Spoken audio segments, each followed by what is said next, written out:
بینانی بەڕێز سڵاتان لە بێجارێکی تر و بە خۆشحاڵیەوە بەرداوامی لە پێشکەشکردنی پرۆگرامەکەمان لەگەڵنا من بۆ بینینی تاوی پرۆگرامەکە بەڵێ کاکە بوو بەکە ئەتوانی وەڵامی پرسیارەکە بێتەوە سیکە ئەفم کە پێش ئەوەی وەڵامی پرسیارەکە بمەوە بیرم لە شتێک کردو کاگومێت ینی بەجددی لە جێ ینی ئەو شوێنانەی ئەو بە ڕێزانەی تیاوێ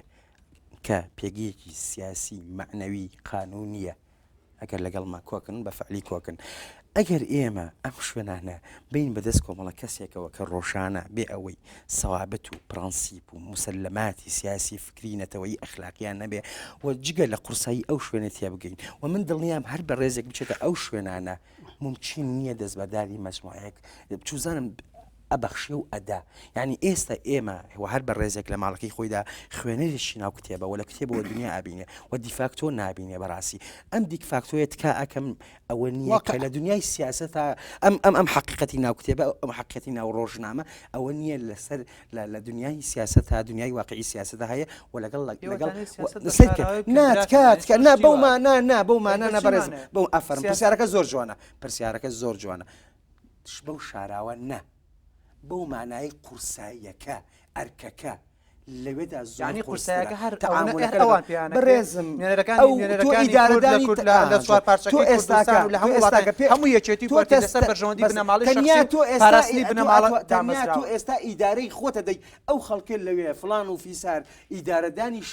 بوونێکەدە ناویمێنێت هەچی تایبەت بە پرسیارەکە تایبەت بپرسێت کاکومێت یعنی من ئێستا داتام لا نییە بزەبت بڵێم ئەوەنە کۆمپانیای تورکی لە کوردستانەیە ئەوەنە کۆمپانیای ئێرانی لە کوردستان باگریمان هەرچەند نەشان هەبێت خێران چی بۆ هەرێمی کوردستان ئەمە پرسیارەکە خێریان هیچ نەبوو بێ کاگومێت شوێنێکەیە زۆر دوورە پێوتری ئەعتیبارێک پێوتی ئەرزشێک سەرماییشی گەورە بەم شوێنە سبەی فعلەن ئەوانە عواملی پاراست هەندێک عواملی پاراستنی شوێنەکەن و وەبەوە ئیتر دنیاە دنیای سەرمایه‌داری شا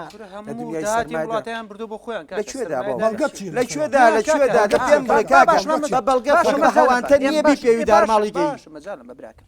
ئێمە لە مای ڕابردووە لەگە دکتۆر کامەرانمان تک تازەشی ینی کەمپینێکمان ساز کردووە ئەم ئەزمای ڕۆشن بیرەوەمانە ڕێکەتون لەسەرەوەی بۆ ئەوەی ئەم مۆزوعانە چارەسەر بکەین تاکو ینی دەسەڵاتداری سیاسی لە وڵاتەیە بە هاوکاری ئەوان بە هاوکاری دەسەڵاتدارانی سیاسی بتوانین وەزعی لە کوردستان دروستکەین کە تورکیاوا لێ بکەین ناچاریکەین کە دان بە هەندێ مەسائلی کووردا بنێ باشە ئێمە هاتوین پێشە شتێ وتمانە با بایکۆتی هەندێشتی مەسلەی تورکیا بکەین لە کڕینی شتومەکەکانیەوە لە هەندێشتی تریەوە بەڵام وەکو خەیاڵ خۆشە وەکو خەیاڵ زۆر خۆشە زۆر وەک واقع ئازانی تۆ وەکو واقع میلەتێک لەسەر میلەتێک لەسەر کۆمەڵ شتێکەشی کە لە تورکیا و لە ئێرانەوە دێ بەژەوەندیەکێتی پارتیە کاکە چۆنێکی کاکە من با لە شتی خاڵ بخەرە سەر پیتەکان چۆن ئەم پەیوەندیە سیاسی هەرێمی کوردستان لە بینی ئێران لەگەڵ ئێران و تورکیا ئیستیقلال کراوە بۆ بەرژەوەندی سیاسی کەسان و حیزب ئەو وەڵامی ئەوم بەرەوە لە مای ڕابردووە لە هەزاریش ئێستا لە حکوومەتی تازای کابینی شەشەمدا باشە لە هەولێر لە پایتەختی هەولێر باشە کە حیزبەکەی بەڕێستی لێە لەوێ حزبەکەی منی لێ باشە هەموو ئەحزابی سیاسی لێ کە حیزبەکەی تۆ هەموو ئەحزابی سیاسی لەوێ وجودی هەیە کە پایتەختی هەرێمی کوردستانە ڕێکەوتی ئۆکەی باش پایتەختی هەرێمی کوردستانە پایتەختی هەرێمی کوردستان باڵا دەستە پایتەختی هەرێمی کوردستانە لەوێ باشە لا یەزال باشە کۆمپانیای تورکی هەیە مۆڵەتی نییە ئیشی تیاب مۆڵەتی و بەرهێنانی نییە باشە چەندین دۆنمی وەرگرتووە ئێستا پرۆژە هەیە شەوانە لە نێو تەلەڤیزیۆنی زاگرۆسیڤی ڕکلاین بۆ کرێ بە بەڵگۆ بۆ دێن ئەگەر ڕاست بێ مەمنونە بێ باشە بڵاو کراوەتەوە ناوی کۆمپانیەکە نایەنە بە دوای بگەڕێ ئێران و تورکیا کۆمپانیەکە بڵێ ئەوە بەڵگەکانی پیشانێ بەڵگەکان تێمێ باشە بۆ کەیتە دەبڕۆ لە گۆڤانەکە بڵاوکراتۆ بخوێنەرەوە لەمە تەنانەتر کاکە من لەگەڵتام بڵاوکراتۆ بخوێنێتەوە بەڕاستی لەگەڵتان ئەوان بەڵگە بێنە و منیش لەگەڵتا دێم ئەڵێم کاکە لەم دێشتا موافقی من خۆشحاڵم نانا کۆیەک جاری لە چوار بەڵام من یەک کێشەی ترم هەیە کاکە یەک کێشەی ترم هەیە کوردەکانی ئێران و کوردەکانی تورکیا باشە ئەسڵەن لە زۆر پەیوەندی حکوومەتی هەرێم کە وڵای من ناینانێم حکوومەتیان لە زۆر پەیوەندیەکێتی و پارت لەبەرێ هەمویان بنای کاکە تورکیا ئێران هەموو پەیوەندەکانیان علاقەیان لە ڕێگەی چێتی و پارتیەوەیە دامدزەکانیشیان بنای چێتی جا ئەمە یەخشت بڵێم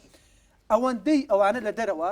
ناخۆی ئێمەیان خراپ کردووە یعنی لە ناوخۆی کێشە مەشاکیدان بۆ دروستکردنی خەڵکیان لێ شەهید کردوین باشە لەمای ڕابردووە لەسەر مەسەلەی خۆپیشاندانەکان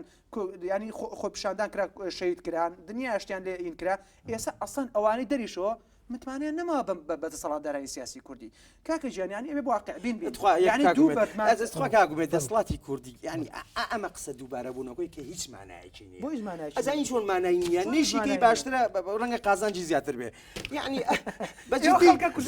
بەڕێز باسی کوشتن ناکەم باسی خۆپیشاندان باسی نەکە ڕابەتی حکومەتە متمانەی نییە چی متمانی وتیان هەڵبژاردن وتیان نایکەی وتیان کاکە من ئەزانی منەڵم لە دەرەوە کاکە ئەوەندە لە ناو خۆ ناوەتان ناشرین کردووە لە دەرەوە ئیستقلالاتی هیچی نەماوە خەڵکی ناتوانێت من لە دەرەوە ئاژیم ئەزانم سوقلی شتێکە ناوی ئیدارەی کوردیت کاکە لێرە بارگای کردو لە بادنیان سووتان لە تورکیا لە وڵاتانی دەرەوە بە شێوەی تر پێناسەتان کرد پێش کەسی لێ شەهید کرا کە خۆپیشاندان کرا ئەهلەن وەسەن لە خۆپیشاندان خەڵک وانە وەکو خۆپیشاندان حسابی بۆکەم بەڵام کاکە جان لێرە خۆپیشاندانێک کرا لە نێو نێچێتی پارتیە دنیا خەڵکیان کوژە زانی بۆ ئەوان تەبیعیە بەڵام بۆ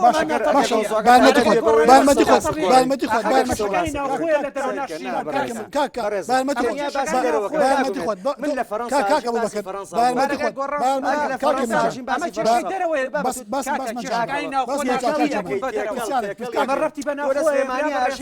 خەیاڵی پاریس برا بەڕێزەکەم تۆ لە پاریس ئاگاو لە ناوخۆنیە برا بەڕێزەکەم ئەمەنیە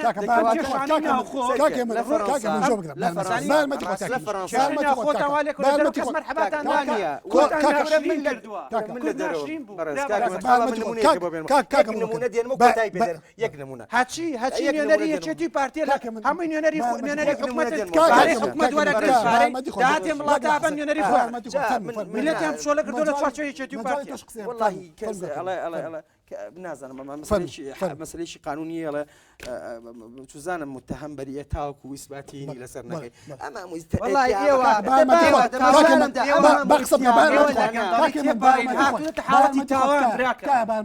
بارمەتی خۆت باقسەکانی بکەم بەجار بەجانە بشتم فەرموو ئەمە بەجددی ئەمە ئیتیهامە گە تۆ بەڵگەیەکی پێ نەبێ حجەیەک لە بەیانی وە هاوارەکەین کاکە دەزوو شتێکمان بەرێ بە ناو بە ڕقم بە داتا بە ئێمە لەسەری بڕۆین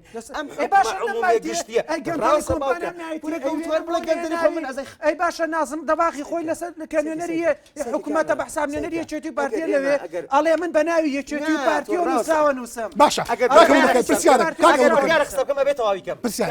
ئەگەر بڕیارە قسەکەم ئەبێت تەواویکەم ئەمە تا ئێستاکە بە ڕێزی قسەیەکەی گەندەڵی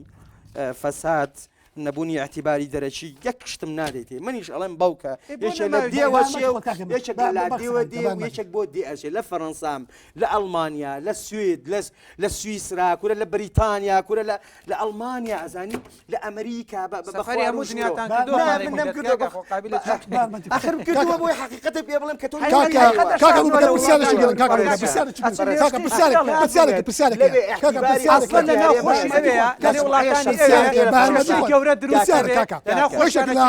کێشە گەورەکان کۆشنێر و فرانسۆمیتەران و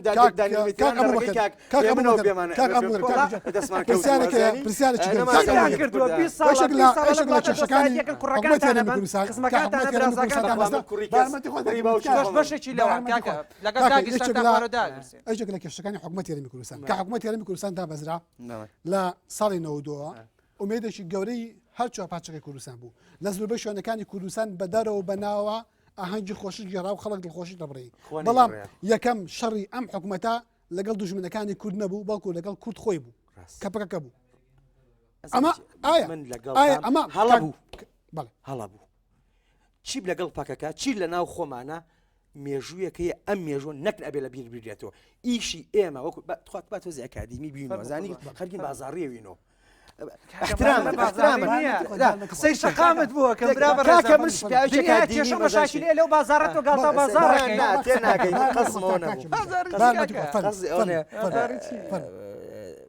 باسی شەرئە باسی یادەوەریمان کرد شوێنێکەیە ئەم شوێنە پڕە لە برین لە مێژووی ئێمە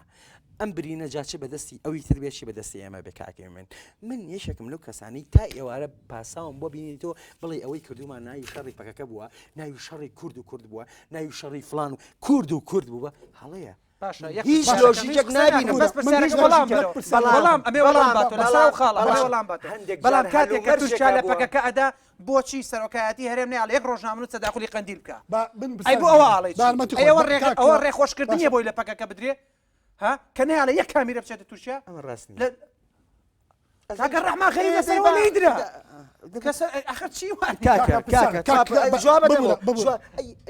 بەڕێزم خۆ ئێمە شتۆزی ئاگامانەیە دنیا چی ڕوەدا لێرێش ئەی ئەمە هاوێنێ و ئەمە ئاوێنێ و ئەمە هاوڵاتی و ئەمە ڕوودا و ئەمە کوێیە ئەچن مقابلەی فلان و فیسار و بناو ناهێنین لە ناو قەندیلە چۆن حکوومەت یاری ئەمە لە چۆ لە ئاسمانەوە بارێرم بەیانامەیەکم بۆ بێت کە ئێستا باشە با حکومەتێکردی بە ئاسمانە باری با حکومەتی بەیانامەیەک بێنە کە ئێستا چیمیایی کراوە بە قەندیلە بەیانامەیەکی بۆ دەبێت بەڵام یەکسەر ئەچن بۆ تووشیاڵە پێت وانە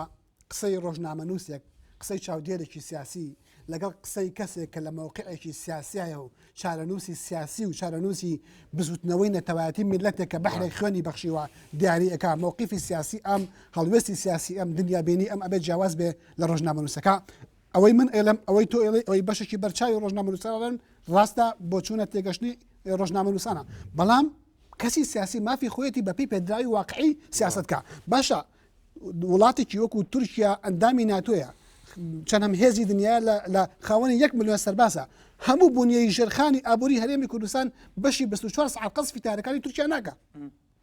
ئەمە ئەو پاساوە ناداتە سەرۆکاتی هەرێمی کوردستان حکوومەتی هەرێمی کوردستان یەکێتی و پارتی کە سیاسەتێکی واقعیتر و نەرمتر بەرامبەر بە تورکیا و بەرامبەر بە ئێران پەیڕۆ بکەن باشە 20 ساڵەوە ئەکەن چوە کوچیان کرد باشە 20 ساڵەوە چیەکەن بە 20 ساڵە لە پێش 20 ساڵی شۆمانە پەیوەندیان لەگەڵ ئێران و تورکیا هەیە کاکە چیان کرد مەجال ئەوان ئەچن وەکو دوای وتم لەگەڵ هەموو شتانەیە کۆکن کە جەناب دەیڵێ باشە بەڵام لەگەڵ وایە کۆک نین کاکە خۆر سیاسەتەوە نایزان خۆ مەسەلەکە سیاست ئەیتر ئەوەی پێگەیەکی حیزبی هەبوو ئەیتر هەموو چوارچێوی سیاسی لە تعریفی سیاست بۆ کە لێرە سیاست لای من لەم کوردستانەیە شێوە نەلای تۆ چی سیاست لای من کاکە تۆ باس یەک جملە بەری لەسەر سیاست ئەزانێ تعریفم بۆ بکە باوکە تعریفی سیاست سیاست لە وڵاتی ئەمە سیاست هونەرە کاکە لای من سیاست لای من سیاست هونەرە یان هونەری بەڕێوەبردنە کاکە تۆ چۆن پێناسیەکەی بنەوە ئیتر پێناسی تۆ پێناسیەکەی بۆ حیزبەکەی خۆت ئەسڵ سیاست لای پارتی بۆ بۆ بە هونەری بێدەنکردن ئەیانێ بێدەنجی فەرهان بێت لە سیاستە ئەوە سیاستە بۆ ئێوە ئەزانی ئێوەتانەی هەما فێریۆم کرد کە بێدەنگمان کرد کاکە ئەسڵ بە دیویشتیانێ قسەکەن بە میلەت بڵێن تۆ بۆ لەبری ئەندامی پارتی لەبری ئەندامی پارتی بۆ پارتی قسە بکەیت وایە کاکە باشە لەگەڵ لەوێ کۆتایی دەی من ئەندامی پارتی باشە تۆ زانیی تۆ پارتی دیموکراتی کوردستان و هێزەکەی جەنابە دەتانەوێت سیاست وا فەرهەمی ئێمە بکەن وا فێری میلەت بکەن کە بتانەوێت سیاست بە هونەری بێدەنکردن و هەمومان کە لە بچەکەین دەستمان و قسە نەکەین لە هەموو شوێنەکە وایە کاکە ئەوە تا هەرچێک لە پێناسی سیاست من هەرچی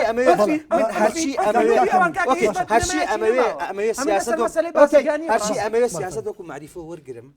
ئەوەی کە بەوەی فەڕەنسی ڤولگاریزاسیۆنی نەکەم بازاڕی نەکەمەوە سیاست بازاڕی نەکەمەوە تو ئەمەی دەم نابازار بەڕێزجان لەگەڵا بازانگە باسی خوێنەکەم لەگەڵ سیاست جملەیەکم بەرێ لەسەر سیاست یەک جملەی خۆت جملەیەکی خۆت باشە پێناسی ئەمەی ئێوە ئەیکەن ئەمە چ پێناسەیەکە تاوانێکە خوا بە یارمەتی بێنە پێش ئەمە یەکرا بە خەڵوس کە چێڵێ زۆر ئاساییە باشە ناکە پێم تاوانێکی ئینسانی ئەخلاقیە باشە بۆچی ئەو ئیهانەکردنە بە کەرامەتی بەشەر ئیهانەکردنە بە کەرامەتی ئینسان ئەوەندە کۆترێکی دەستەمە ماڵە لەگەڵ تووشیەکە من ئەوە تا نەکار من هەزاران و هەزاران پارتی لەسەر ئەمە یەک کەس بەنای مزایدە مەکە مزایدەی سیاسی مەکە مزایدەی سیاسی ئەوە پێتەڵێ لە هەموو هێزەکانی کوردستانە کامی بە تو ئەڵێ بە ئۆپۆزیۆن و دەسەڵاتداریشەوە ڕازی نیم کەسێک لەسەر خوێنێک بەنای منەوە قسە بکە باشە سەرۆکایەتی هەرێم ئەسڵەن کاکە کێشەی گەورە لە وڵاتەیە هەیە ئەسڵەن ئێستا بەهاری عەرەبی لە ئەزانی چی ئەمانەیان گرفتێکی گەورە هەیە یان کۆی ئەیانەی هەموو دەسەڵاتداری ئەم وڵاتە بکەن بە سیستەمێکی بنەماڵ بەڵێ باشە زۆر سپاس کاکە بووبەکر بەڕێوەبەری خۆت پرسیارەکەم کاکە بووبەکر پرسیارەکە ئەمەیە سیاسەتی دەرەکی هەرێمی کوردستان ئەوەی کە چاودێران رخنی لێگرن و کاک کێمن رخنی لێگرێ و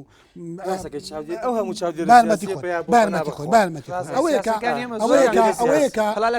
خەریجی کوردیە چاودێری سیاسیە خەریجی جوگرافیە چاودێری سیاسی خەریجی مێژوو چاودێری سیاسی کادری سیاسی ئەو وەسعەکەیە کە میلەتی ماستەرم لە فەلسفەی سیاسیە بەڵام ئاگاد لە حیزبەکەت نییە چەنە خەترەکە بەکارێت لە سۆسیۆلۆژیا لیسانسم لە زمانی و حەزارەتی فەڕەنسیایە بەڕێزیشی خەریجی بازرگانی ئەوی بێتە سەر دەستی بڕینەوە ئەمە زۆر خەریجی بازرگانی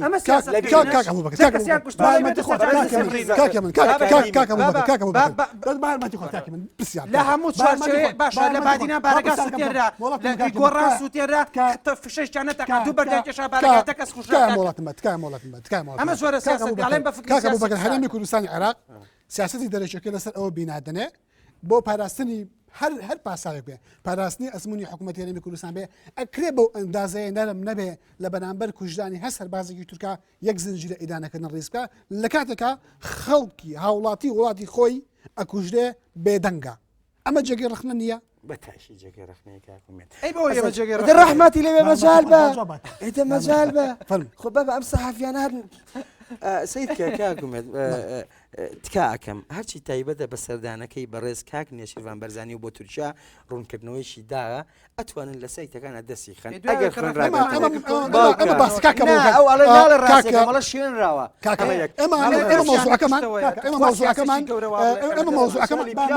بارمەتی خۆت مۆزوعەکەمان گەورەتە مۆزوعەکەمان تایبەت نەکردەوە سیاستی دەرەجی قساکەی سەردانەکەی بەڕێز نێشیروان بەرزانی لەگەڵتان بەڕێزجان هەرچی تایبەتە بە سیاسەتی کوردیەوە لەگەڵ تعاملکردنی لەگەڵ دەرەوە ئەگەر تۆ مەجالێ وایە من ورتر قسم بۆ ئەکردی بە درێژایی مێژوو لە سەردەمی شێ مەحموودەوە سەردەمی ئەمارەتەکان و پەیوەندی بە مەرکەزەوە چی عوسمانی چی سەفەوی ئەمە مێژوویەکی درودرێژی هەیە من ئەڵێم پێشی تۆ کەوتم بەڕێزجان سیاست لێرە موسسات نییە سیاست لێرە فکر نییە کاکومێت سیاست لێرە فەلسفە نییە سیاست لێرە ئەخلاق نییە بەڵام خۆی لە قەرەی هەندووشانەدا کەواتە ئێمە تینگتانکمان نییە ئێمە موسسەی گەورەی بەرهەمێنانی سیاستمان نییە وەک فکر ئێمە موسسەی ئستشاری گەورەمان نییە باشە پرسیان پێ بکەین لەبەر ئەمە فعلەن و ئێمە زروفێکی سۆسیۆلۆژی کۆمەڵایەتی سیاسی ئابووری تایبەتمان هەیە ناوێنەی هەلومەرجێکی کوت و پڕ ئێستا وجودیە زروفێکی کۆمەڵایەتی ڕاگوزەرمان هەیە بێتی ئەپەڕێ وە زروفێکی سیاسیمان هەیە ئەو هەموو هێزە دۆزەخی ئەگەر عفونکەی دنیای هێزی بربەری چواردەور مەنەندیانە نەک لەگەڵ لێدانی توای لەگەڵ سڕینەوە و مەحوکردنی توای لە وجودا بەڕێزم لەم حاڵەتانە تۆ ئەبێ گەنجانە و هەرزانە بشی بە دەرزی بەگژی شاخەیان لەکوێ پێویستی کرد دانوستانە لەکوێ پێویستی کرد مساومە ئەەکەم مساومەی ئەخلاقی نەتەوەینە ئیتر تۆ تەعاملە باشە پرۆژێ تەرحێکی لەگەڵ حیوارەکەی دانوستانەکەی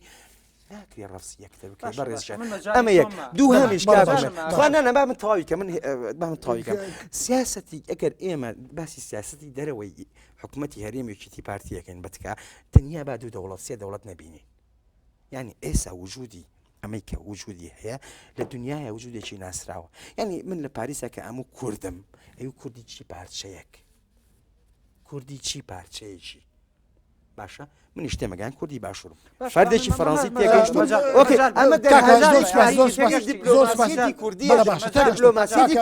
من پرسیارەکەت لەکەم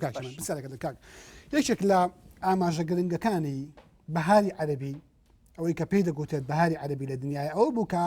مۆدێلی خەباتی چەکداری ئەو کاریگەری نەماوە ڕەنگە چەکی پەکەکە چەکی پژاک بۆ سەردەمێک کوردی زیندوو کرد بێتەوە کە کورد لە تورکیا مردبوو پەکەکە زیندوی کرد بێتەوە بە چەکە و بە کۆمەڵێ وشتاری نەتەواتی بەڵام ئەوەی ئەمڕۆ خۆپیشاندانی جەماوەری ئەیکا چەک نایکە 17 ڕۆژ خۆپیشاندانەکانی تونس حکوومەتێکی گۆڕی لە میسر حکوومەتێکی گۆڕی لە یەمەن ئەیگۆڕێت لە شوێنی تر ئەیگۆڕێ پرسیارەکە ئەمەیە پرسیارەکەمەیە تۆ پێتوانی هەر ئەساسی کێشەکە لە مووقیفی سیاسی هەرێمی کوردستانە نییە بەقەت ئەوەی لە چەکێکایە کێشەی بۆ کورد دروست کردووە لە باتی ئەوەی کە غزمەتی بکە و مۆدیلی کۆتایی هاتووە ئەزانچی کاگە من ئەمە وەڵامی کاگە وەڵام پرسیارەکە من بەڵ ئەمە یەکسرێمە کاگە و بەکرژیان مەبەستی من تۆ ئەڵەی مەسەلەی من کەسایەتی نییە من ڕێزم بۆ کاک نێزیروان هەمووانەیە بەڵام لە هەڵەکانیان خۆش نابم وەکو خۆم کە پێم وایە هەڵەیە ئەوە لەوە تێبگە يعني اعتبار ما بس مو يعني مجال بقى بون مثل برسيارەکەی تۆشەوە مەسەلەی خۆپیشاندان ئێستا بۆ نان نییە مەسەلەی خۆپیشاندە ممارسی ینی لایەنێکی ممارسی سیاست هەرێمی کوردستان قسەم لەسەر کوردی تورکیا کوردستانی تورکیا لە باتی ئەو شەهیدانەی لە قەندیل ئەدرێ لە ئامەد و دیاربەکەت بدرێ لەناو خۆپیشاندانە باشتر نییە ڕێیان پێنادە خۆشتەکە وازەها ڕێیان پێنادەن کاکە پەرلەمانتاری تورکیا خۆ هیچ حکومەتێکی دنیا بەقە سووریا دیکتاتۆر نییە بەقە میسر هەرۆکو میسر پەرلەمان نییە لیستی کوردی وجودی نییە ئەسڵان لە لازانە هەیە ناتوانێت کەساتی ئەوەکو پەرلەمانتاری من ئەمێ تخوا کێشەی من ئەزانێت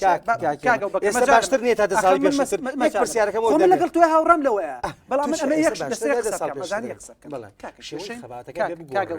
کێشەی من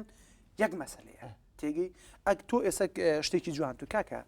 باشە بۆکەم لەگەڵ ئەوەیان کێشەی ئێمە وڵات تەنها ئێران و تورکیا نییە دوجار نوێنەری ئێمە تەنها لە ئێران و تورکیا نییە باشە نوێنەری ئێمە لە زۆر وڵاتی دنیا هەیە باشە وەکو فەرمانگەی دەرەوە ناتوانێت وەکو باڵێزار لێرە خۆ دەزانی بەڵام من کێشەم ئەوەیە براکەم بۆچی ئەمانە تەنهایەچێتی و پارتی بن بۆچی بەرداوام ئەبێ یانی بەرپرسەکە یەکێتیە جێگەکەی پارتیە یان بەرپرسەکە پارتی جێگەکەی یەکێتی ئەمە دوجار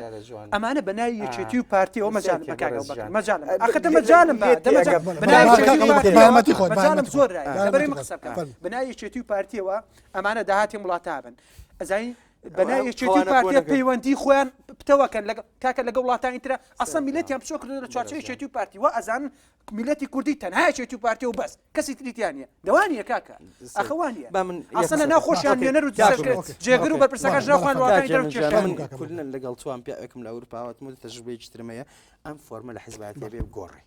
ئەم فۆرمە لە حیزبەتی ئەبێ بگۆڕێ و ئەم فۆرمە لە سیاست ئەبێ بگۆڕێت تا ئێستا هێناومانە بە کەڵکماناتێ بەڵام دراوە تازەکانی لە مەولا پێمان ئەڵێن ئێمە ئەبێ جۆرێکی تر لە دیپلۆماسی بەڵام کاک ئەبوبەکر حکوومەتی هەرێمی کوردستان لە ئێران و تورکیا وڵاتانی تر بەناوی یەکێتی و پارتی و کتابەکان بۆ دەزەکە ڕستپەکانی دەوڵەت ئەمە حکوومەتداریە ڕێک بەناوی یەکێتی نیشتیمانی کوردستان پارتی دیموکراتی کوردستانەوە لێرە شۆ مەعاش یەکێتی و حکوومەت وەرە ئەگەر شتێکی واکرابێ خراپە دەوەڵام منی شەڵام خراپە تۆ چنابن لە حیزبەکەتای پێویستە هەڵوێز وەرگری جەنابەت خۆشە لەبەرەوەی ئەگە باشە بدا لەگەڵ دانانیشتن دڵنیا بە بەڵام دڵنیا بۆی ئەم قسانەش بە تۆڵین بۆی کاکە ئەسڵەن هەندێکیانەیە قسە لەگەڵ ئاکەی دوای ناری بچتێ دەرەوە من ئێمە دڵم بە جەنابتان خۆشە بە ئەوەوە تێبگەین بەڵام فەرموو کاکە گیان ئەمە هەیە هەڵوێسی لەسەر وەرگرە يعني من جلهم خرابة والله عربان جل خرابة قرتوها وهالوسي جوار جراوة وقصيني وحزبي شيء وقصيني وخوش معناه يعني ممكن يكاغو ميد أمانة باس نكرابي خوي أمام تعرفي إيش ملايكتني نزاني من لقلتام بوكا تجربي من خوم بخوم بأمية تجربي شي حزباتي لباريس هي بتشي أوازي سياسة حوصل صالو زوري شو بس بالرينسانس وبالروش بسورسي فرنسي وبكم البيانز بوجوازانو بلام فورمي تازه لحزباتي هي بهيوام ليرش مارسه بكري والله من تصور دسخوشي كان لو كان عشاء باش عقليتي سوب اما كاتبنا كما توابوكاك والله هالخونه بيبواك فروابك او سياستي ام يشتي بارتي سيكن باش ولا قرناني خويانا ولا زول باشا لا أشنا قرر أشنا قبره بوشي واسه أزاني بو كاكا عادي كاكا لو بارقا كان خوشتانا لدك سابيش كز ديالنا الرازين أش يعني أمام نشاني شيء تصورك أي بارقا مو يك وكو يقليك بارقا بير بكاتو والله همو كاس أمس يعني وكو يكبر كيتو جيجلوا من لقلتام نعم من هيش يعني شيء والله أمشي وزال حزباتي نقطة سريدر لشون ترد كاكا أبو بكر دو قصي خوت كاتبنا بك إما توابو اشتك ما ببلاتو قرن بينهم موضوعي بيوندي كردو الدنيا دروا سياسة كردي دروا اشتك من كادريشي بارتيم لێ کاتە ئەکادیمیم و لێ کاتە پیاوێکی سیاسیشم لێ کاتە پیاوێکی ڕخنەگرم کاکومێت لێ کاتێکا خوێنی شوێنە ناو حیزبا بەڕاستی و ئەو حیزبی جێگەی منشی کردوەوە وەکو پارتی من ڕەنگە لەگەڵ کەسێکی ترا جیاوازم هەبێ لەگەڵ کاچێ منە دانیشم گوێشی لێ بگرم و سبەی نەبیشی گەێنمە شوێنی خۆی کرا باشە نەکرا ئیتر من جیاوازیم لەگەڵ خوێنی کۆناچیە بەڵێ زۆر سپاس کاکی من ئەگەر دو قسەت هەبێت توی بەڵام من تەنهاوەڵم لە گومانی تێدانیە لە کوردستاندا سیاست بە ڕادەیەک دزێو بووە وەکو پێشترتم هیچ فەرقی نەما لە بین سیاست و درۆکردن لە بین سیاست و بازرگانیکردن بەڕاستی سیاست لێرەیە ئەگەر بۆ بەرژۆندی بازرگانیە بۆی ئەگەر پێویستە بازرگانی گوێ سیاستکەی بۆی پێکرد لە ماڵی بەرپرسێکاری گەورەیەکا بێ پێکرد لە ماڵی شتریشا بێ لەم دوو خاڵەتشا پەیوەندیەکان لە بینی ئێران و تورکیا لە چوارچەوەی بازرگانی عولفی دیپلۆماسی کوردیش تا ئەو شێوا هیچ بەهێشی نەما. زۆر سپاس بەڵێ بینەرانی خۆشەویستم ئەوەی کە گوێتان لە بۆ گفتوگۆکردن بوو سەبارەت بە سیاسەتی دەرەوەی هەرێمی کوردستان سەبارەت بە وڵاتانی دراوسێ و جیهانی دەرەوە بە شێوەیەکی گشتیتر بە ئومێدی سوودبوون و سەرنجڕاکێشانتان سوپاسی هەردوو میوانی بەڕێزی بەرنامەکان بکەم کاک ئەبوبەکر حەسەن توێژەری فەلسەفەی سیاسی و هێمن کەریم سەرنووسەری گۆڤاری فشار و بینرانی بەڕێزی بەرنامەکەمان ئەتوانن لە ڕێگەی ئیمێلی taba@nrt.tv سەرنج و پێشنیارەکانیان بگەن بە بەرنامەکەمان سوپاس بۆ ئامادەبوونتان کاک بەکر. سپاس. سپاس.